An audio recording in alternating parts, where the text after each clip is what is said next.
Good morning student, তোমাদের যাদের second সেমিস্টারে মেজর এডুকেশন বিষয় ছিল এবং ব্যাক পেয়েছো যারা, অর্থাৎ 4 ইয়ার গ্র্যাজুয়েট প্রোগ্রামের আন্ডারে যারা পরীক্ষা দিচ্ছ বর্তমানে 4th সেমিস্টারে এবং যাদের সেকেন্ড সেমিস্টারে ব্যাক ছিল এডুকেশনে, তাদের জন্য আজকে লাস্ট মিনিট সাজেশন নিয়ে আলোচনা করছি। তোমরা এই প্রশ্নগুলো ভালো করে দেখে যাবে। 12 নম্বরের জন্য তোমাদের 5টা প্রশ্ন নিয়ে বলছি। প্রথম প্রশ্ন, discuss the 4 players of education by Delors commission. Delors কমিশনের মতে শিক্ষার যে 4টি স্তম্ভ ছিল সেই 4টি স্তম্ভ সম্পর্কে আলোচনা করো। প্রশ্নটা ভালো করে দেখবে। 2 নম্বর প্রশ্ন তোমরা দেখবে, meaning of child center education and its characteristics by importance.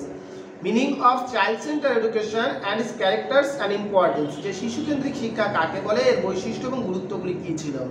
এরপর তোমরা দেখবে ডিসকাস দ্য পিয়াজেট থিওরি যে রয়েছে, পিয়াজেটের যে থিওরিটা ছিল সেই পিয়াজেটের থিওরিটা অবশ্যই তোমরা দেখবে, সাথে একটু এরিকসনের থিওরিটাও তোমরা দেখে যেতে পারো। এরপর তোমাদের 4 নম্বরের প্রশ্ন যেটা দেখবে, briefly discuss Bandura social learning theory. বান্দুরার যে সোশ্যাল লার্নিং থিওরি রয়েছে, অর্থাৎ এখান থেকে তোমরা পিয়াজেট এবং বান্দুরাটা ভালো করে দেখবে এবং এরিকসনটা একটু দেখে যাবা। এই দুটোর মধ্যে একটা প্রশ্ন তোমাদের পরীক্ষা 100% থাকবে, একটি হচ্ছে পিয়াজেট নয়তো বান্দুরা। এরপরে discuss the quality and duty of good teacher. Discuss the quality and duty of good teacher, একজন আদর্শ শিক্ষকের কি কি গুণাবলী থাকা দরকার এবং তার দায়িত্ব কর্তব্যগুলো কি। এই যে 5টি প্রশ্ন আমি বললাম, এই 5টি প্রশ্ন তোমরা 12 জন্য পড়ে যাও। কি কি পড়বে? প্রথম প্রশ্ন ডেলার্স কমিশন, এরপরে শিশুকেন্দ্রিক শিক্ষা এবং এর বৈশিষ্ট্য, এরপরে পিয়াজেটের থিওরি, এরপরে রয়েছে বান্দুরার থিওরি এবং একজন আদর্শ শিক্ষকের গুণাবলী বা বৈশিষ্ট্য। মান 6 এর জন্য তোমরা যে প্রশ্নগুলো পড়বে, মান 6 এর জন্য 8টি প্রশ্ন বলছি আমি। প্রথম প্রশ্ন পড়বে meaning and type of curriculum. Meaning and type of curriculum, পাঠ্যক্রম কাকে বলে এবং এর শ্রেণীবিভাগ আলোচনা করে, ভালো করে এই প্রশ্নটা পড়বে। নেক্সট 2 নম্বরে পড়বে write a short note and important of co curriculum activities. Co curriculum activities কাকে বলে এবং এর গুরুত্ব কি রয়েছে, এই প্রশ্নটা ভালো করে দেখবে।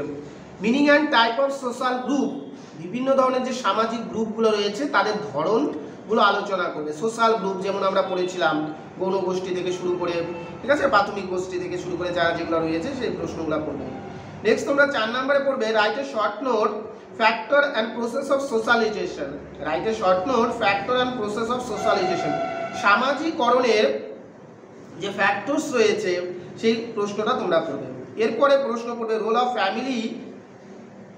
ফ্যামিলি ইন সোশ্যালাইজেশন, পরিবারের কি ভূমিকা রয়েছে সোশ্যালাইজেশনের ক্ষেত্রে। এরপরে পড়বে তোমরা ডিফারেন্স বিটুইন গ্রোথ এবং ডেভেলপমেন্ট, বৃদ্ধি এবং বিকাশের মধ্যে যে পার্থক্য রয়েছে সেই প্রশ্নটাও তোমরা ভালো করে দেখবে। নেক্সট তোমরা 7 নম্বরের জন্য দেখবে difference between pre service and in service. Difference between pre service এবং ইন সার্ভিস, রাইট। এবং লাস্ট 8 নম্বরের জন্য তোমরা যে প্রশ্নটি দেখবে right a short note good teaching and maximum of teaching.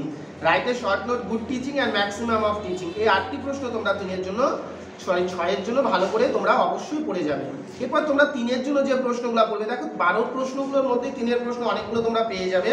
তার মধ্যে রয়েছে what is the child center education, 1 number what is the curriculum, what is the co curriculum activities, meaning of social group, ঠিক আছে, concept of culture, meaning of socializations, তারপরে রয়েছে concept of teacher education, what is the in service এবং pre service. এই 8টি প্রশ্ন দেখবে এবং সাথে সাথে তোমরা বড় প্রশ্নগুলো ভালো করে যদি পড়ো তাহলে 3 এর প্রশ্নও তোমাদের হয়ে যাচ্ছে। সবাইকে ধন্যবাদ, সবাই চ্যানেলটির সঙ্গে যুক্ত থাকবেন।